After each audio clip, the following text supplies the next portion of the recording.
Hello and welcome. I'm your host, author Ryan M. Oliver, and this is the Mighty Books Podcast.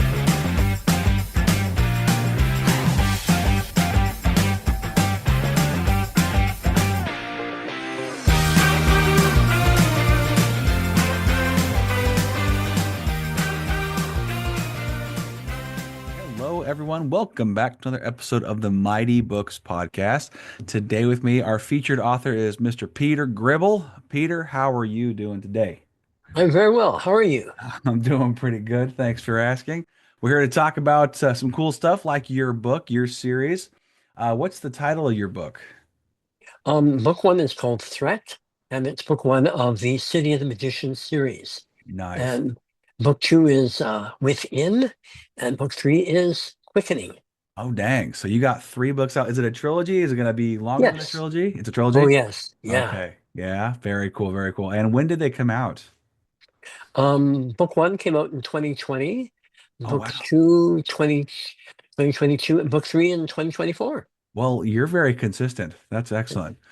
Well, there was a sneaky way of doing it. I was writing one book, and it was writing away, and it got up to about 898 pages. And when I wrote the last chapter, I gave it to my partner, and he said, "Oh my goodness, don't change a word." And then I went back and realized, oh my goodness, everything that had gone before had to be brought up to the same level as that last chapter. Uh, Um, and that took another 5 years. I started in 1998, and then I finally found my publisher, Towell um, Publishing, and um, and then there were 2 additional years of editing with my editor from the publisher. Holy So, cow. but then the book itself, because it was too long by that point, it was over 1,000 pages. It Wow. had to go through what I like to call a literary mitosis, a cellular division into three books. And that was the birth of the first trilogy. Dang. I've heard, you know what? I kind of wish I would have done that. My series I started it was book one and book two kind of were together, and I Right. had to separate it, do some literary surgery, if you will, to Right.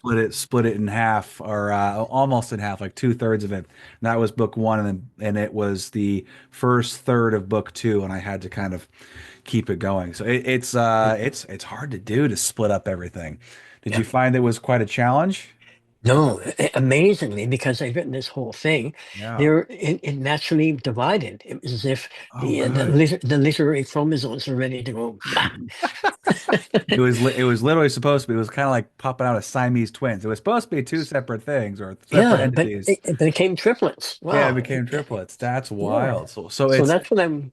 So sorry. That's what I'm working on books 4, 5, and 6. I'm trying to conceive a whole book that then naturally divides into three.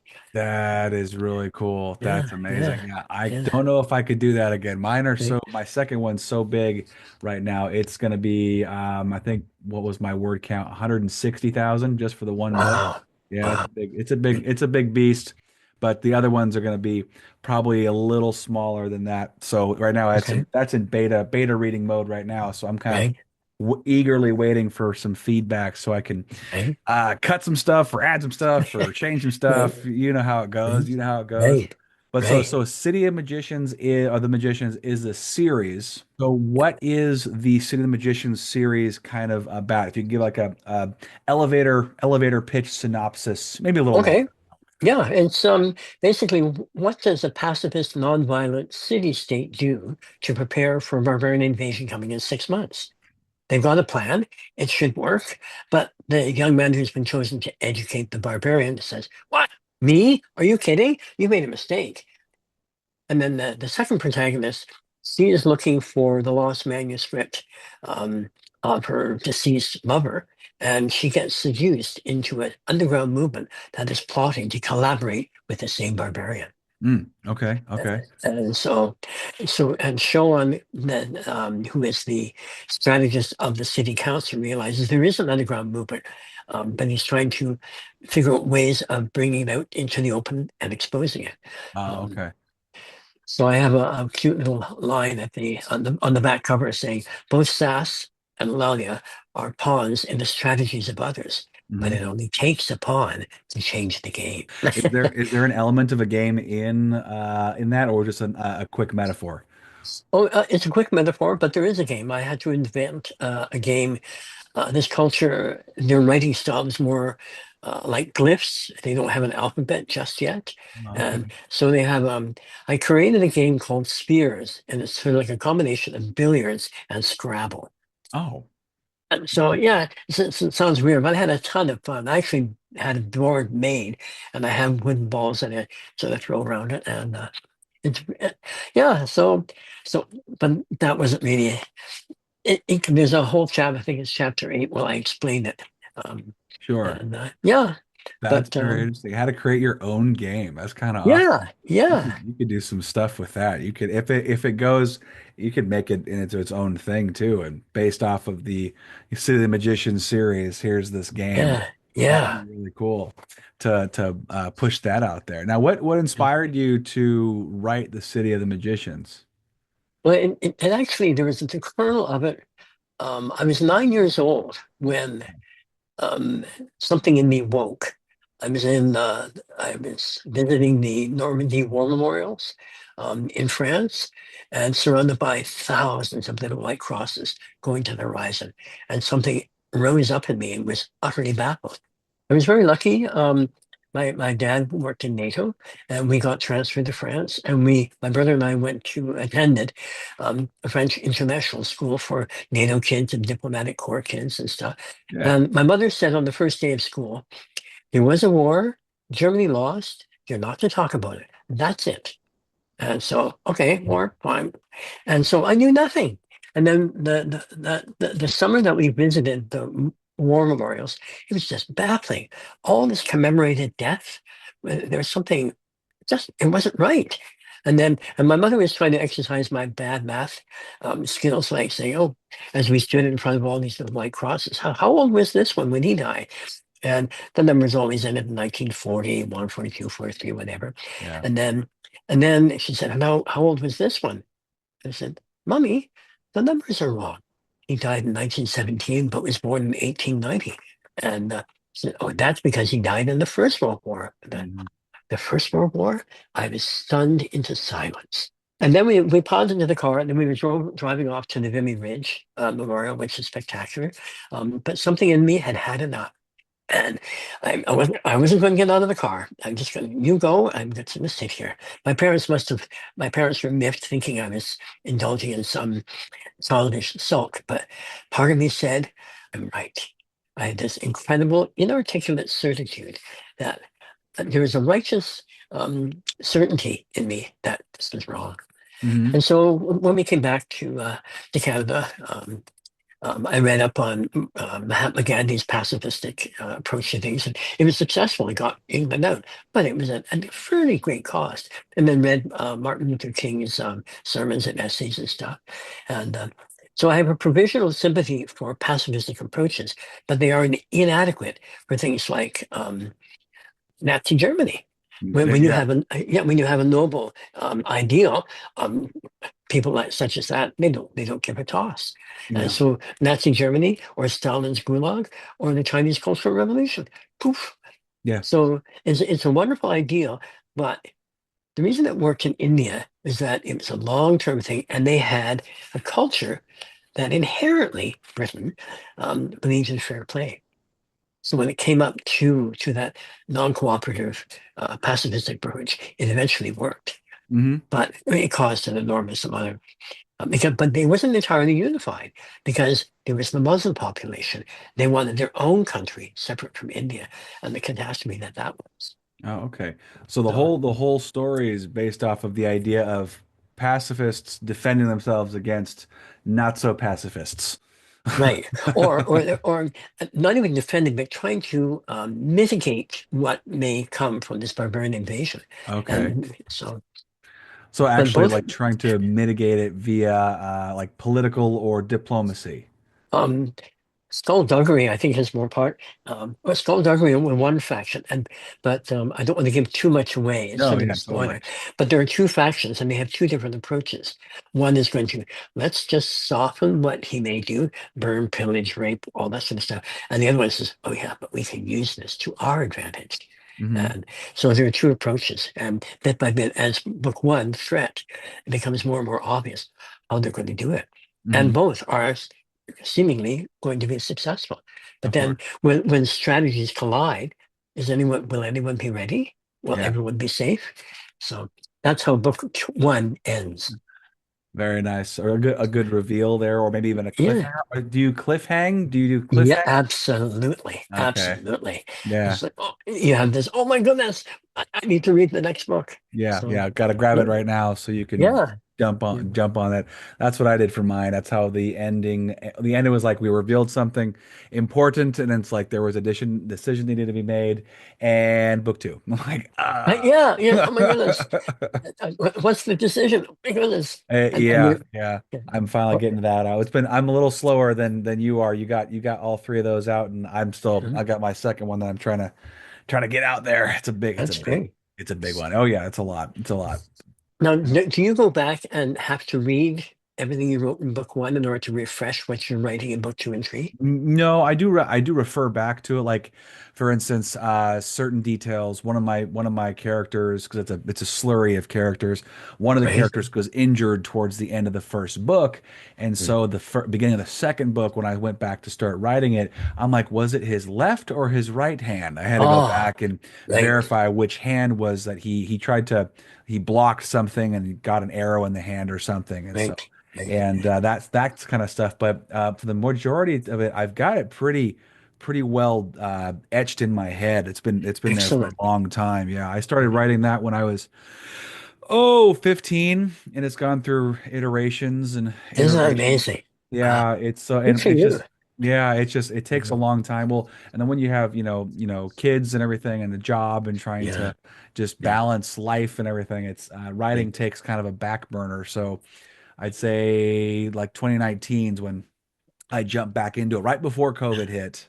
right. So before COVID hit, I started really going headlong and was able to dive into it. And then, of course, the last couple of years with doing the podcasts and marketing and trying to Yeah. write, it's just hard to find that nice balance. So I've been fortunate. Do you write every day? No, I don't. I would Okay. love to write every day. I work a lot too. I'm an instructor, and so I teach a lot throughout the day. And so by the time I get Yeah, home, I am right, pretty tired. right, So if I can, I'll try to write down something, maybe right, notes. But I've also got right, young kids, so it's like right, right. time and energy are fleeting resources. Yeah, So yeah, weekends are my yeah. time to shine. If I do a little bit here and there, but it's a lot to So, balance. It's a lot to yeah, oh, balance. absolutely. Yeah. Do you write to a word count or just to a certain part of satisfaction? Okay, this is good. I'll just Yeah. stop now. A little bit of that. I'll try to, if I do, Mhm. I try to make it to 500 if I can. But I tried the Okay, word count thing and it just doesn't work. It goes to like, I go till I feel adequately satisfied with what I've written. And right, sometimes it can be a paragraph, other times it can be 5 pages, 6 page, right, just exactly. depends on how that goes. All right. Hey everyone. Thank you for making it this far into the interview. Hope you're loving it. I just wanted to take a quick moment to tell you about a gift for you all, a free book just waiting to be read. Just visit ryanmoliver.com and hit the button to receive a free book. It's that easy. Also, consider signing up for the newsletter, where each month you'll receive more fun reading to enjoy. That's ryanmoliver.com. ryanmoliver.com. How about yourself? Do you write to a word count every day? Are you Nope. religious in that factor, or just kind of I was very religious. I'm taking a break now between yeah, first and second trilogy, but yeah, during that 10-year period, I wrote every day, and for I you? made sure it was like people think it's discipline, but no, it's habit. We take the Yes, time to shave and shower and get dressed and stuff. You have to do the same thing with writing. you It do. is not a habit. It's not a discipline. It's a habit. It's a Yeah, necessity. I yeah, have to have breakfast. I have to write. So at the At the peak of that sort of 10-year period, I was writing 5 to 8 hours a day, every day, Wow. without fail. Wow. But I That did have is a part-time awesome. job, Yeah. as well as watching my partner. I was the principal caregiver as his health was deteriorating. But that kept me at home, and so that Yeah. was on one level. Necessity became an advantage. Yes, yeah. Yeah, I'll yeah. have moments where I am able to be home a little longer. Like it's my kids were sick in the early part of January, Right, and where that's very very not fun. But I was right, home because I have my job is easier to break away from than my wife's job. She works as a school teacher. right, I work as a instructor at a naval base, so I can right. pull out and cancel things and reschedule things a lot faster than she can.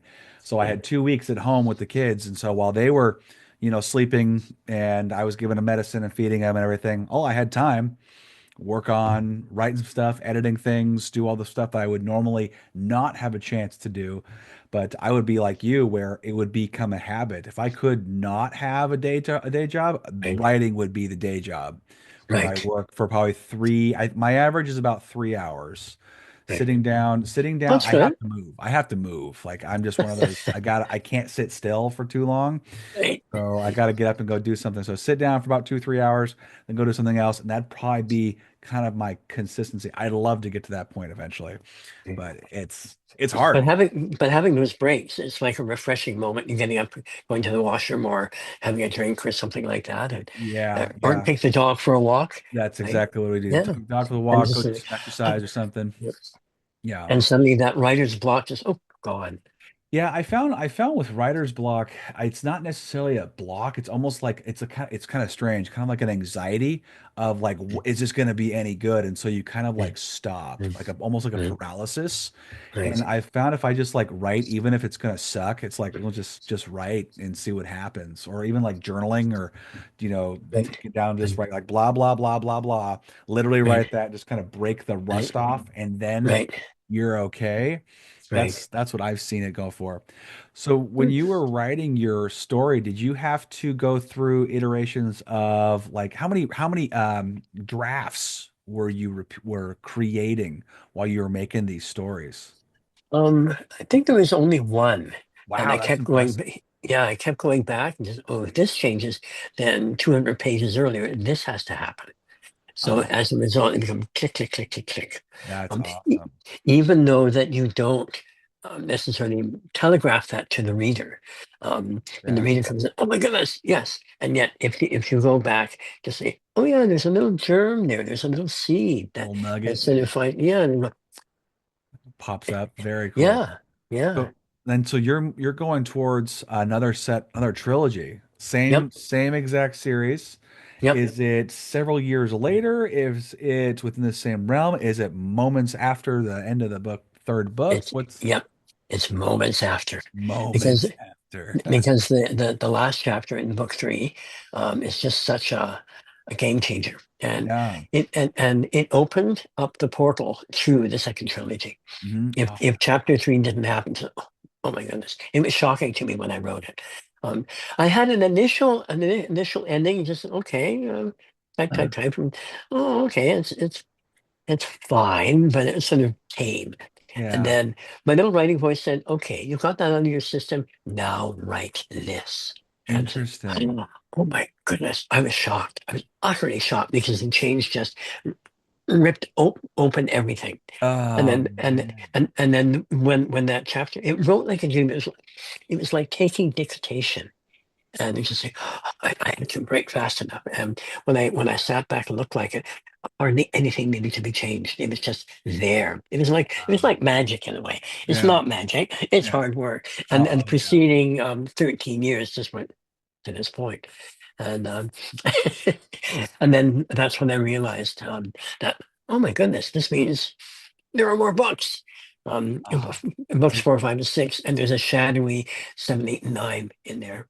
But there are oh. some chapters in 4, 5, and 6 that are there crystal clear. I don't think I'll change them, but I still have the whole plot arc is not completely solidified, but Mhm. I will let it mature and gestate. Oh Yeah. yeah, the maturing and gestating has to happen, and it usually Yeah. happens when you're not thinking about it.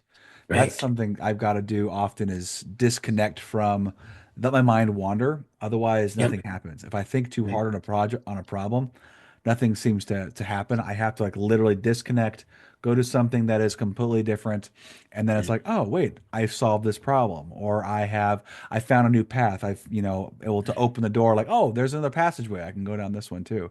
Right. There's so Right. you did not intend on going beyond three books. Yeah. Yeah. I just thought, oh, a nice little tame. The marriage happens, the baby is delivered, everything, Mhm. everyone's happy. And, oh no. Oh, no. But wait, there's But more. wait, yes. Meanwhile, back on the ranch. Yeah, yeah. Surprise door option number four. Oh, Yes. Oh my I goodness. didn't Uh, anticipate that. yeah. Yeah, I've been exploring different stories. I've been diving into short stories this year, which has been really fun. Yeah, the Yeah. I read an author I interviewed a couple years ago. She let me know about different books about newsletters. And I Oh, was like, okay. newsletters, okay, like trying Yeah. to engage with your reader audience and everything. I'm trying to just get stuff out there because I'm an indie author. So Right. everything that happens, I have to make it happen. I don't have a Right. publisher backing me. So everything's on myself. So I Yep. was like, okay, well, a newsletter is a good way to engage. And in there, they say you can create things called reader magnets. I'm like, what the heck's a Oh, okay. reader magnet?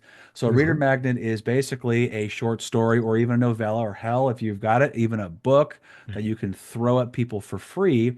And that is like they get to sample you as an author, and you do giveaways and all these things with various Hmm. third party sites, right? Hmm. And so it's pretty Right. cool. I go through Book Funnel. I'm starting my newest thing with them. So what goes is like they go through a series of um, what happened. So I go through my stories and go pick a story and create something very short, nothing crazy.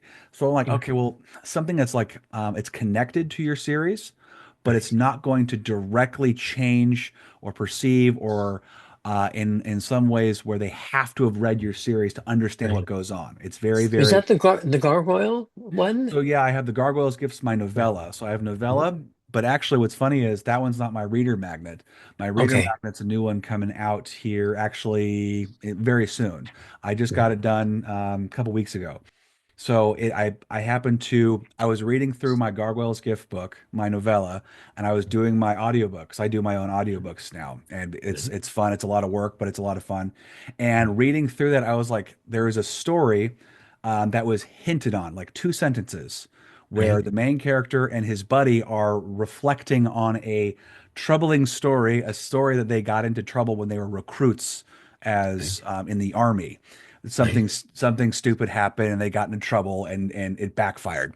I'm like, I wonder what it fleshed out would look like. Right. And Right. so my experience in the industrial industry as an electrician and working with the sailors and Navy and everything like that, we have a series of pranks that we've played on each other. I was like, Right. I bet I can play this into something, and I spun it. I created a little outline. I ran it by my family because they kind of helped me out with bouncing ideas, and I wrote it out in about 2 weeks.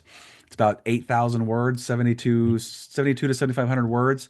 Wrote Mhm. it out, formatted it, got it all set up, and that's going to be the reader mag that goes out for free for people to read. So hopefully they'll read that and go, "This is cool. I want to see what Right. else he's got." Right. So it's kind of it's a magnet to get to people to come to you. So Right. yeah, so it was And pretty. and and did you find it wrote like a charm?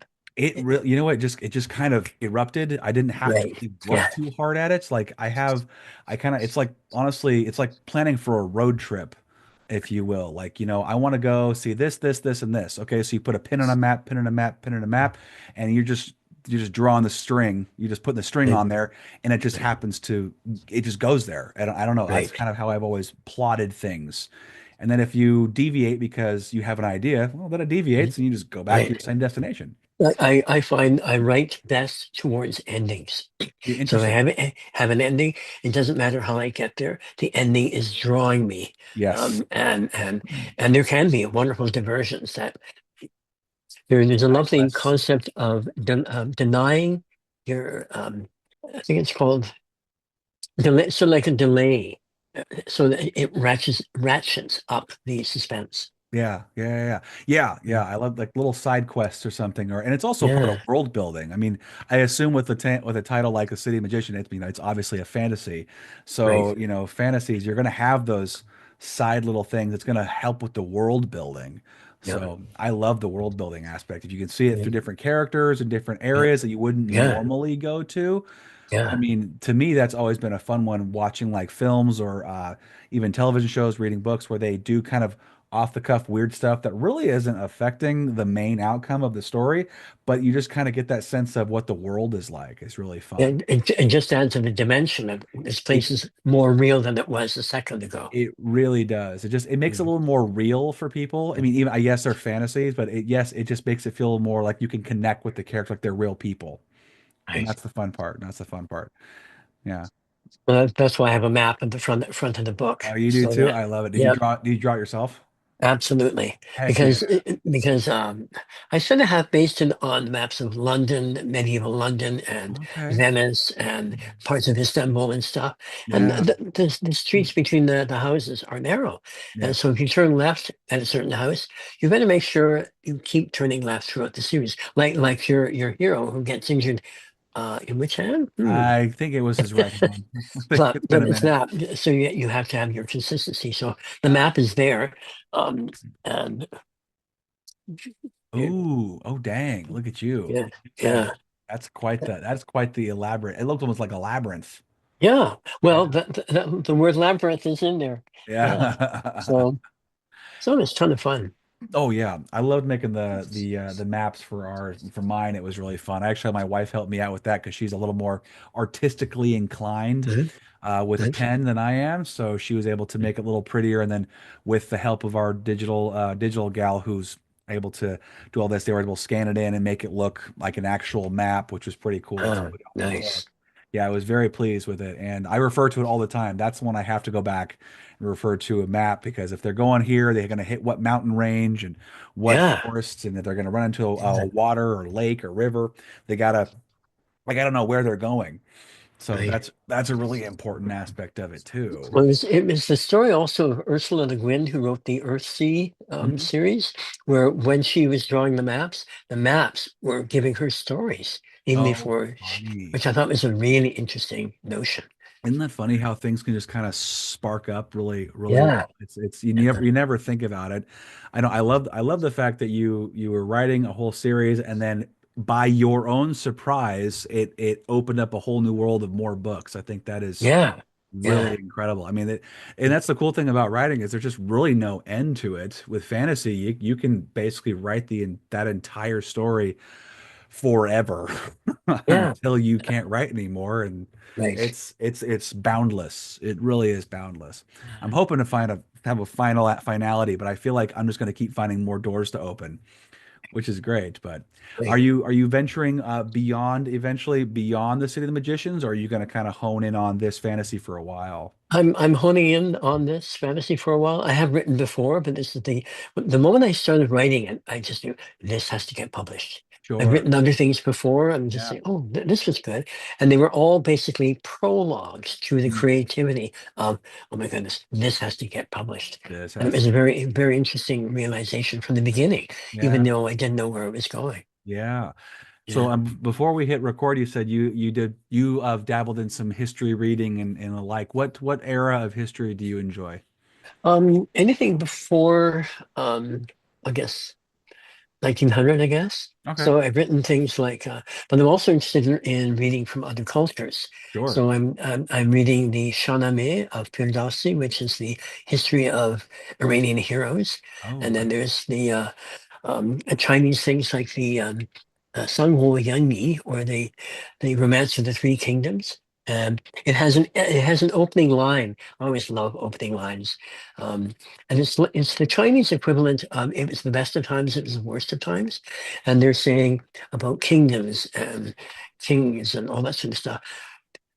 That which is divided must come together. Mm-hmm. What has been united must fall apart. Mm-hmm. And basically, it's the swings and um, cyclical nature of empires and kingdoms and all that sort of stuff. Yeah. And but the other thing, which might be interesting, which you might be interested, this is a classic for a military person. This Yeah. is Napoleon's Russian campaign, written by Okay. Philippe Paul de Segur, Mhm. Segur. Mhm. Incredibly well written, Yeah. um, clear-sighted. He was there with Napoleon. This Mhm. was not written after the. It was written after the fact, but his memoirs were pretty accurate. He was a secretary and an adjutant to Napoleon. Oh, Um, wow. and it was so well written that apparently Tolstoy lifted some of it for his own War and Peace. Yeah, so just, wow, plagiarism. Wait, Fine. How are you going to yeah, prove it back then? yeah. Well, it's in the public domain certainly by now. So Oh yeah, yeah, a little harder to plagiarize nowadays. That's yeah. fantastic. I've not studied a whole lot of Napoleon. He is definitely an interesting character. Mhm. He's definitely an interesting character. I do love the kind of the irony of history. It makes me laugh a little bit with Napoleon's march on Russia and then Hitler's march on Russia. It both didn't end that well. Oh yeah, I yeah. just think that the history repeating themselves by not studying history, it's just kind of one of those hysterical Like, ironies for me. I don't know like, what it is about irony. It makes me like, giggle on the yeah. the deepest Uh, level for me. It's just and why aren't we learning these lessons, which I are don't there? know.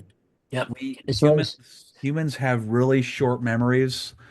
I don't know why we keep such great records but have short memories and we don't care to like, look them over. It I'm going back to memories because you're into education. mhm. It's one of the things that's in City of the Magicians. They have one of the talents that they have is memorizations. So it's Ooh. based on the mnemonic techniques. So I have one character. She becomes very pivotal in books 2 and 3. She is an astronomer in a culture that has no telescopes. They measure everything with fingers and hands. You can Huh. actually put. Sorry, I shouldn't put this too close. Oh, you're You fine. can put you can put 18 fists at arm's length if your horizons are level into the sky from horizon to horizon. And actually, you can put 36 fists into the entire elliptic. And I've half wondered if this is where we got 360 degrees. Anyway, but she is learning, she is memorizing the sky. And so I studied this actually when I was working on my master's. Um, Memory techniques, speed math, and speed reading. Trying to unite them into a single learning unit is exhausting. Yeah, I'm sure. but the techniques are really interesting and they're very easy to learn. Yeah. And if you're teaching adults, memory techniques or mnemonic techniques is Yes. very useful. I Um, love mnemonics. yeah, well, I was able to at one point, as a flashy demonstration, to memorize a list of 30 items backwards and forwards in under 5 minutes. Yeah. And once it was there on the blackboard, I'd turn my back away, and someone would say, "Oh, what's 3, 9, 17, and 6?" And I said, "Bang, bang, bang, bang, bang."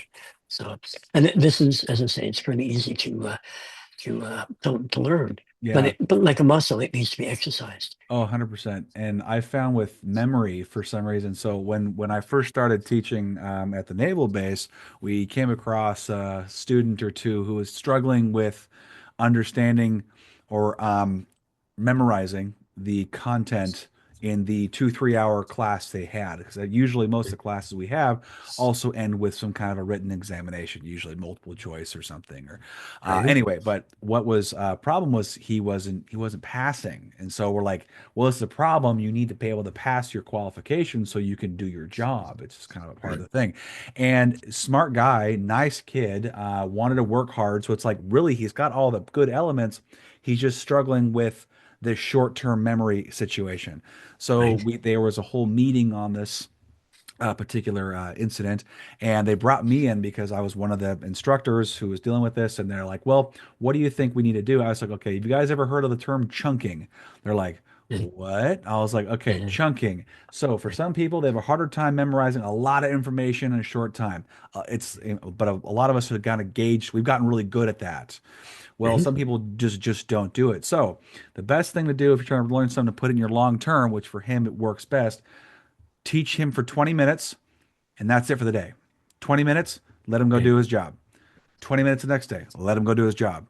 So I gave his one of his supervisors some information, just some reading material. I said, go over with him for 20 minutes every day for about a week, and then we'll send him up again and try it again. Sure enough, he came back and he passed. So Excellent. just a couple small strategies to help with, because especially when you're sitting there trying to cram for a test or you're anxious, Yeah. Yeah. it just your brain's in that kind of survival mode. They're not going to remember any, small piece of information. They're just trying to get through the day. So Right. if you can attack it on a time where they're not on high alert, Right. and they do it for a short amount of time, they're more likely to maintain it, actually put it in their long-term Right. memory. Mnemonic devices or little learning strategies, memory strategies Yeah. are really Yeah. are Yeah. wonderful, wonderful to use. So, There's some flashy tricks like you can memorize the order of a deck of playing cards. And mhm, just say Jack, Jack of spades, eight of hearts, two of clubs, and just by going through it once, yeah, and then hand the deck to someone, and then you can do all 52 cards in order. I mean, whoa, but that's because you have prearranged the memory link for each card, and then just say, okay, the eight of clubs represents a bear walking through the woods. The two of hearts is stumbling over a rock. So each card has a prearranged image in your head that yeah, you then just link. But Socrates said an interesting thing about memory: don't write anything down. The really, moment you write, don't. The moment you write something down, um, the mind is, oh, I don't have to remember this. So oh, he felt just write, don't write, memorize it. And interesting. yeah, Huh. um, Because that's like the opposite of what I've always done. Whenever time I memorize something, I try to remember, I write it down. That's always right. what I try to do. Because what's funny is like anytime I'm doing something, I have a to-do list and everything. I Right. tend to write a lot of that stuff down and I remember before I even have to look at it again. I think it's because when I was in high school, maybe I took a couple of language classes because it was just Oh, fun for me. excellent. Yeah, so I did sign language in Spanish at the same time, Wow. and I was bored. I should have taken German too at the same time. It was Well, just, too bad. yeah, it was Right. super cool. And the only way I could memorize it is A, you got to put it to use. Any kind of Mm-hmm. piece of information you want to put it to use. So, but when you're learning a new language, you need to learn how it is pronounced. You need to Yep. see how it's written. And Right. that's just another way to you see it, say it, and do it, and write it.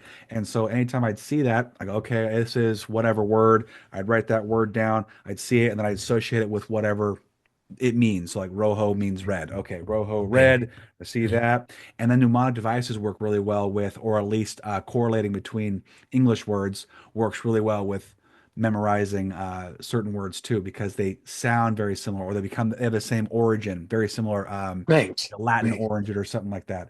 Right. It's super fun. Then you start going down even deeper holes. You start connecting with other languages. It gets even Yeah. more Yeah. just easier to recall. So Yeah. it's funny how the brain will just shoot off random connections and threads to stuff you have no idea would have a normal connection to. So yeah, Excellent. yeah, I So love it. do you use your Spanish and sign language much? I use sign language a little bit with the family. My wife and I speak, or not speak it. We do it more out of code for the kids because that they're bugging us. We're like, we're gonna Right. show them. Right. But Right. she used it with her kindergartners, and I've used it with people who are deaf before a few times. Right. But I don't use it a lot just because I don't really have a need for it necessarily. Right. Right. Spanish, I used to when I was speaking with kids in the schools. I used to work with kids who spoke Spanish, so Right. I know enough to be dangerous. I'm a little Oh, that's rusty. good. Yeah, I'm a little That's good. rusty, but I know enough to be dangerous. So if you drop me in Mexico, I would not be worthless. But I would not be, I probably wouldn't be the most helpful, but I would not be worthless. I could at Right. least navigate. I That's could at good. least That's good. navigate. Yeah, it's something. It helps out. Do you incorporate any kind of language into the City Magicians?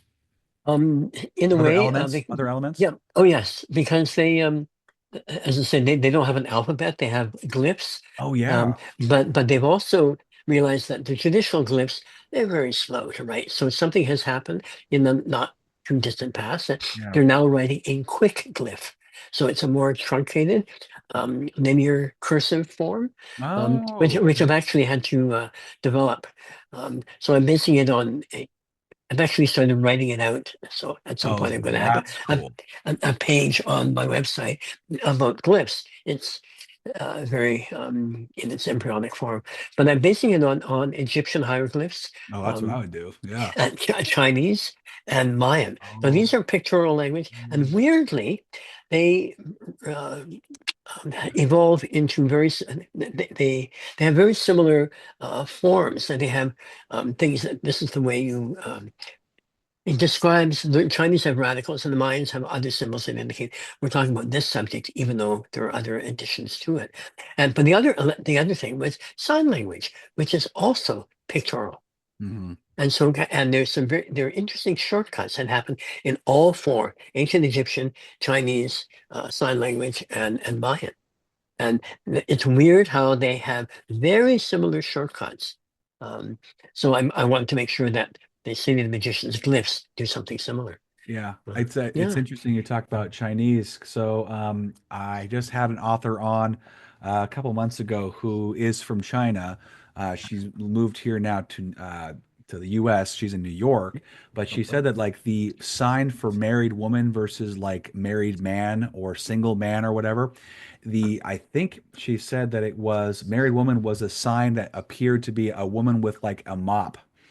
That was a sign for a married woman. Like that's what it looks like. It's supposed Right, to that's represent right. that. And where a man was like basically strength or something. I can't remember the exact Right. conversation, but it was interesting that her book explored the idea of language can be kind of honestly a trap of perception, where basically if you see Absolutely. yeah, you see a pictograph of a woman with a mop, like, okay, that's all she is as a married woman. We all know better. That's not the case. So it's just interesting how language can kind of pigeonhole you into one thought. But it's always very interesting how our use of language can kind of, you know, we can perceive different things throughout the world just by the language we know. Right. Yeah, I Well, think, the Chinese word for good is a roof representing a house with a pig underneath it. That means you have food under the roof. That's the word for good. Which I think that's brilliant. It's like an interesting shorthand. yeah, yeah. I think that's fascinating. Actually, another book you might enjoy if you are using other languages, Uh-huh. or you're developing your own, because you're developing your own Yeah. game, which is really cool. Yes. I read this one a while back. It's The Art, if I can actually read the darn thing, The Art of Language Invention by David J. Peterson. So Yes. he's one of the guys, Yep. maybe you've heard of him. He's I've got this. I've You've got got that this one. one? Oh, Yep. fantastic. Yeah, it was fascinating to read it. Like I keep thinking I'm gonna have one in my own story. I'm not Yeah. quite sure yet, but he's the guy who made the Dark Elves language and the Horse Lords from Game of Thrones, Right. all that Yep. kind of craziness. And it was just the Dothraki, Yeah. just Yep. wild at how he can Yep. create that stuff. So Yep. you use what you have, like you did with the hieroglyphs, Yeah. with the glyphs. It's you have to have a base language to kind of Oh my propagate goodness. a new one. Yes. Yeah. Well, I've How got long then? four. You got four Base languages? languages, or Holy basically to cow. give me to nudge me in a certain direction. It's Yeah. still, as I say, it's in an embryonic form, but Yeah. some things are very clear. Just ooh, yeah, that's perfect. But Hmm. then there's the rest of the language. Um, That's so, how many different characters do you have? oh my goodness. I guess honestly, I've got about 20 or 40 at the moment, but which Okay. is that's negligible. That's but Yeah, but I mean, really, for a book, you don't need to have an entire exactly encyclopedia alphabet right, soup of characters of the language. You can have right. enough just to so that people will feel like the Yeah. world is bigger than it actually, literally is. So, So the ones I've developed is because this culture likes proverbs. So I'm able to translate the or draw the glyphs that are appropriate to the proverbs. And yeah. Chinese does this as well. They have 4 character, 5 character, or 6 character proverbs. One of my favorites was I'm not going to remember the Chinese. No, True gold fears not the refiner's fire.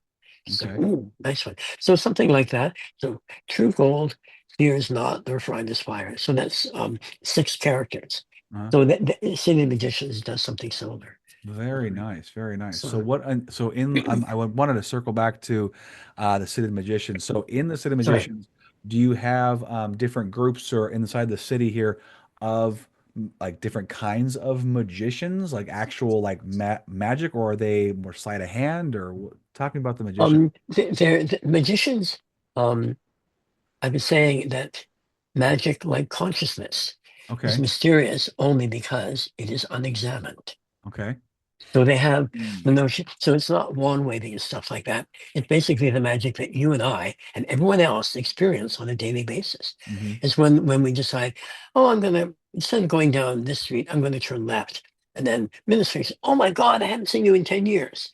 And then, so what prompted you to make that decision? Because if you had not, you wouldn't have met this person you haven't seen in 10 years. Yeah. So it's these small things. So if we become more aware, more alert, and we can trace back from those invisible breadcrumbs from why did I change my direction?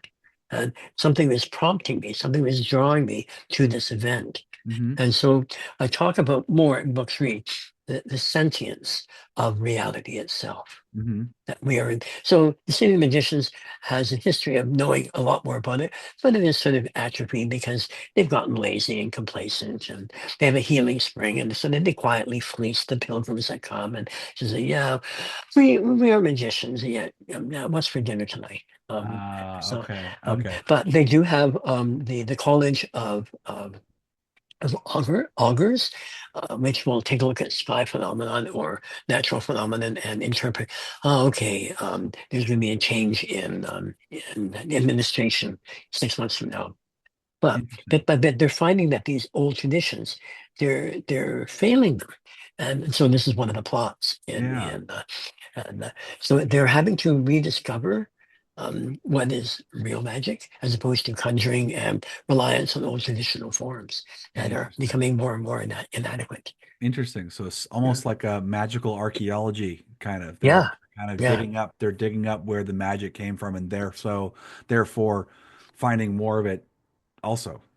right. Yeah. This is also one of the plots where um, in order to capture the barbarian leader, they are going to inaugurate a telepathic sending, which is the apparition of someone to say, we invite you to the city of magicians, but you must come peacefully, respectfully, and let us be friends. Let us take some water from the waters of the healing waters of the temple. Yeah. Yeah.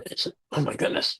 So that shocks the barbarian leader. I'm giving a little bit too much away. Oh, yeah, And yeah. then, but then the underground movement does it the hard way. They have to travel all the way because they can't do telepathic sendings. They have to Sure. travel all the way to make him a proposition that absolutely captures him. And Mhm. I'll leave that Yeah, yeah, for yeah, the yeah. reader. Yeah. I, And I so, I like that. I like the subtlety of it all with that's kind of how I based all my I would say magic, magic sense for the stories. It one group of the first the Gargoyles Gift, my little novella, my prequel to the main story talks about there's a fable in there. I've started incorporating like children's fables into the nice. stories, like their So mother. so have I. So have Yeah, I. Yeah. which is super Yeah. fun. Like my editor actually gave me the idea. He's like, you need to have like little fables to explain the relationship between the beasts and the people. How does that work? How did this become? I'm like, ooh, okay, I can do this. I've always loved Greek, Norse, Roman Right. mythology, and they're all. How did they come up with various even Native Americans and Mayan like Right. Yeah. different stories and explaining how the world is. Why did the I think there was one like why the crow lost it, how the crow became black, why how it lost Right. its colors and stuff like Right. that. It's super cool, very very subtle Yeah. stuff. And one of those was in the Gargoyle's Gift. It's not really giving anything away, but in the Gargoyle, in my universe here, you've got three kinds of gargoyles. One that gives you nightmares. One that basically, if you're close to, you will inherit the ability to have these terrible, awful nightmares, but it'll make you fearless in battle. So you fear nothing, and you're Wow. very strong and very, very, very incredibly a force to be dealt with. Another person, you're endowed with these beautiful, amazing dreams where you are incredibly creative. You're very comfortable. You're very calm all the time. So you're one who's very ingenious and can, think about all the problem solving. And then you've got the ones who are a little more enigmatic. They're the ones that can tell the future. But in the story, it's called a race to nowhere. You've got three gargoyles who try to race somewhere, and in doing so, each one gets lost in their own way. One gets caught up way up in the sky, one gets caught way up in the ground underneath the tunnels of the earth, and the other one is in the forests. And that one who becomes the one who can tell, futuristic tales and everything, or not tales, but can tell the future. um, they predict they're good at pattern recognition, kind of like Okay. humans are.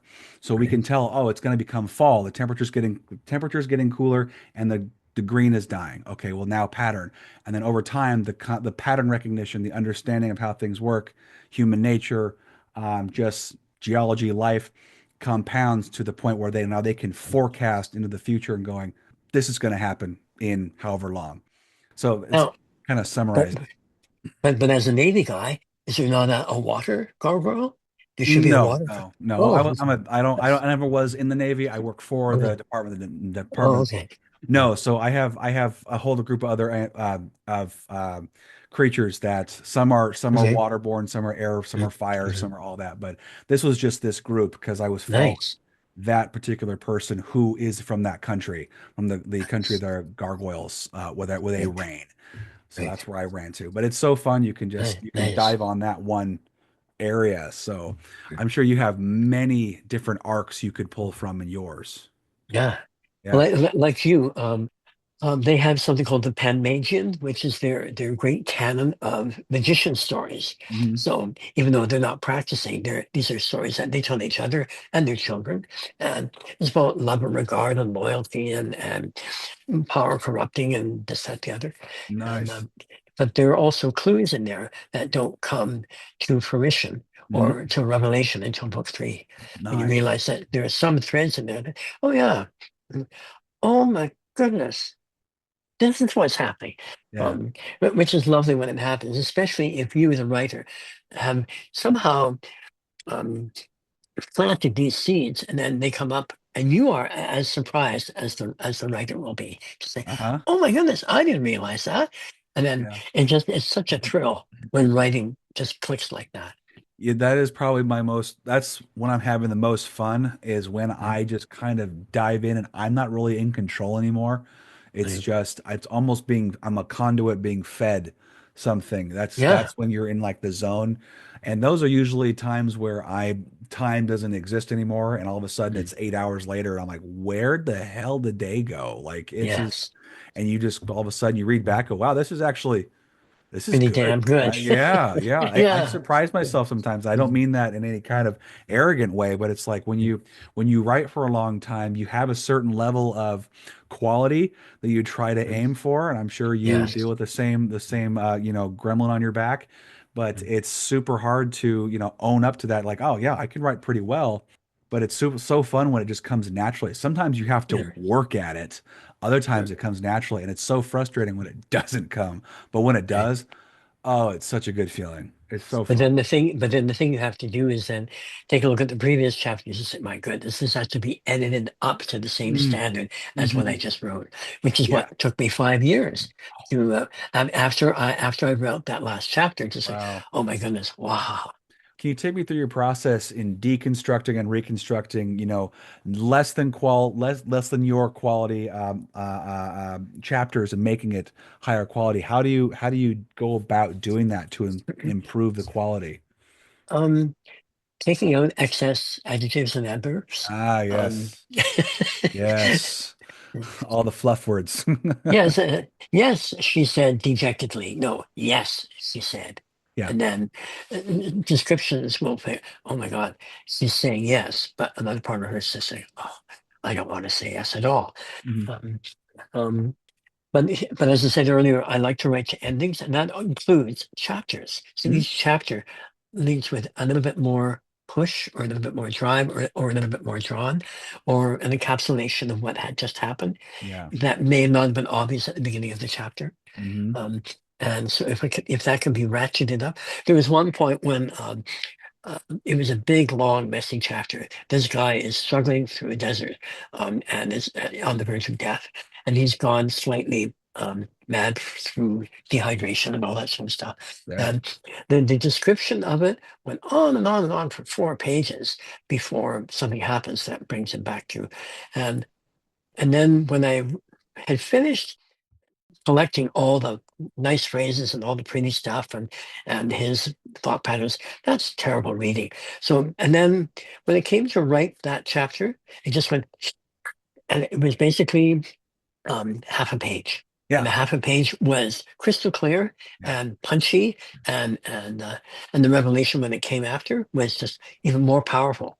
Um, Good. so I don't always I may fill up a whole section with good lines and things that, ooh, that this should be in there, maybe not, maybe not. Oh, this is good, and it can get bloated.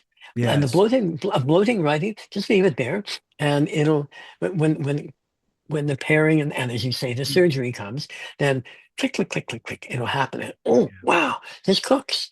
Yeah, Um, yeah, that sounds and, kind of about how I go about it. When I was yeah, doing my editing for my second novel, it actually it's so funny how quickly we can, like at least myself, I can look at myself, go, okay, this is solid, however, it needs some work. I can go through just like you do. Nope, that's not needed, that's not needed, that's not cut that out, add that, fix that, move that. It's hilarious at how quickly we can just I don't know if it's, just because I've done it for a long time, same as you, but yeah, I feel like it's almost automatic. I can read something and go, that doesn't sound yeah, right.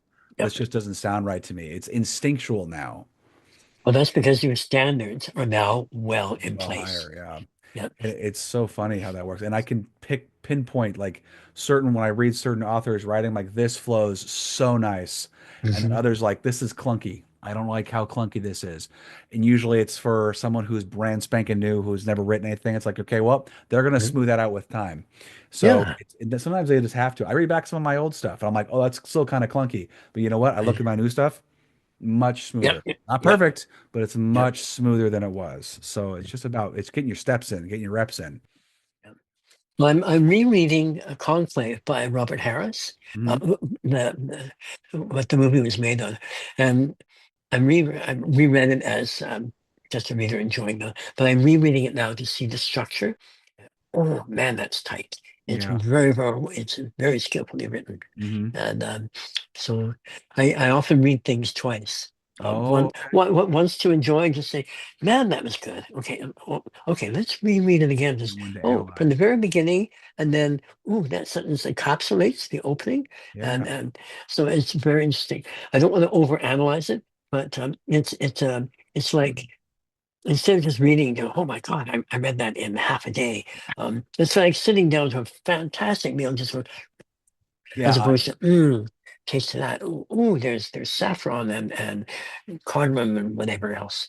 Yeah. So Sampling it. to Savoring. savor the skill and observe the methodology and yeah, I should character probably development do that. and the I'm the same way. surprises. Yeah. Yeah. The I love surprise. surprises. Yeah.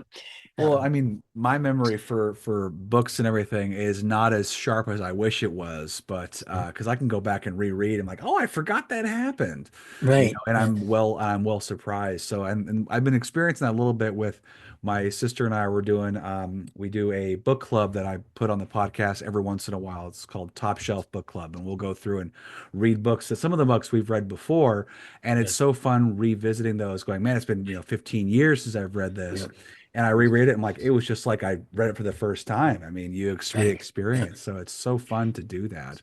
And of course, I you're a love that. different person now too. You're a different person now, That you know 15 years what? later. Yeah. That's true too. I mean, Yeah. that works with me with books and movies. I mean, Yeah. I'll rewatch a movie like I hated this as a kid, and I watch it I'm like, why did I hate this? This was Right.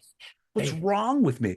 Nothing's Right. wrong. It was just I hadn't experienced a certain level of life or whatever since Right. I didn't have a Right. as deep understanding of what was going on. So that's something that I would love to revisit. I need to sit down for longer and read. That's that's Yeah. my problem. Yeah. I'm so Yeah. damn busy sometimes, but I do like that you analyze. Like I was doing that for a while with certain authors. I'd find a cool word or phrase that's like Oh, that's yeah. unique. I'd write it down in my Yes. own little self dictionary, and I had like Right. 12 pages of just words. I'm like, this is just cool, and started kind of adding it to my own thing, and it started helping a little bit. So that was fun. What is I it? had this journalist notepad. This is number 34. Hmm. And so I write down, as you say, words. This is my own shorthand that I Yeah. developed. So and also some of the shorthand was showing up in glyphs. Oh, very But cool. but like you, I would write down words or phrases, and yeah, and sometimes just that, just ooh, that should go in here. Hmm. Um, Hmm. yeah, Yeah, that, and I also mm, collect quotes from not necessarily like prophetic individuals, but from mm, people I work with or family members, because sometimes people just say stuff that A is hilarious and yeah, B is prophetic, and I'm like, that is beautiful. Let me just take a second.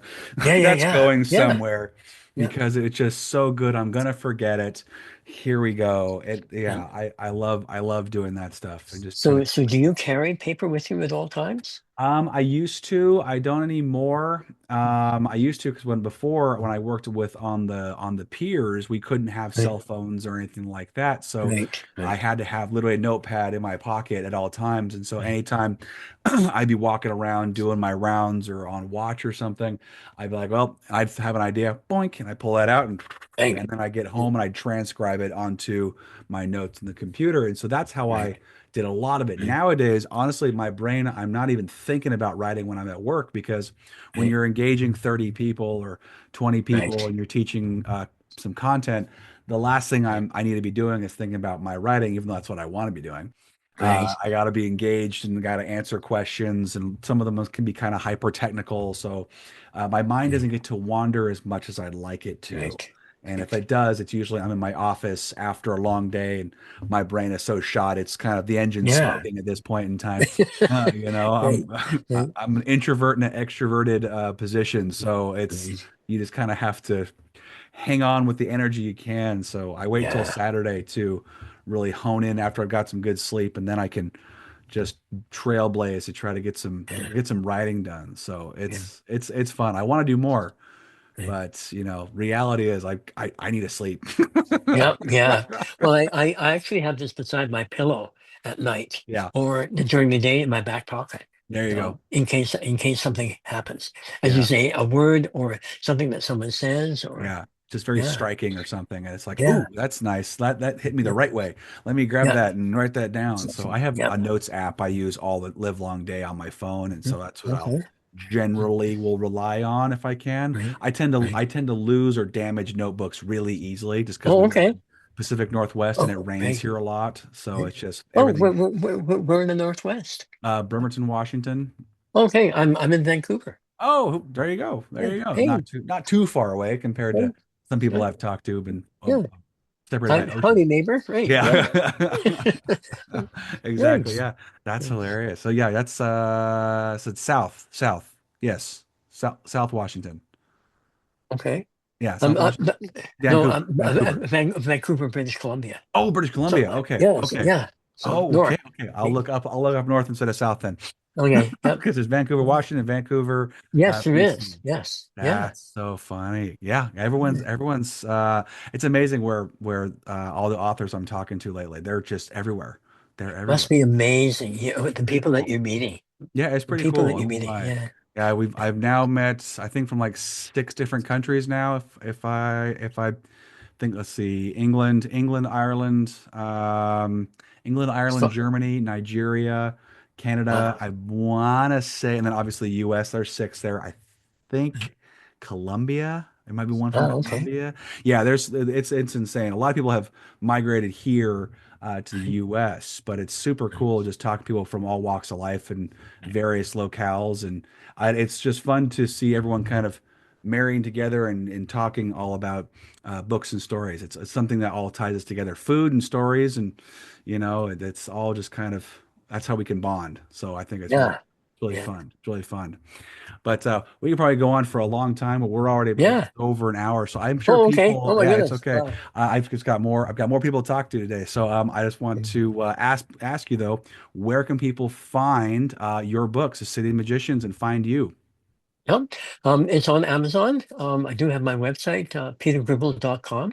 And also, you can get it at Chapters Indigo store on Robinson Street in downtown Vancouver. Fabulous. Yeah, that's Mm. excellent. Excellent.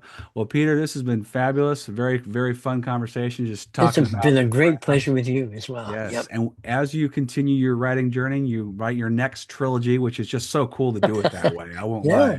That's so Yeah. fun. Hit me up again and I'll happily chat with you again about what progress you've made and more history stuff and more language stuff. Yeah. I'm all about that. So this is great. Right. Yes. Well, I'd also be interested to see where yours is going too. Yeah. I would too. Yeah. Yeah. Okay.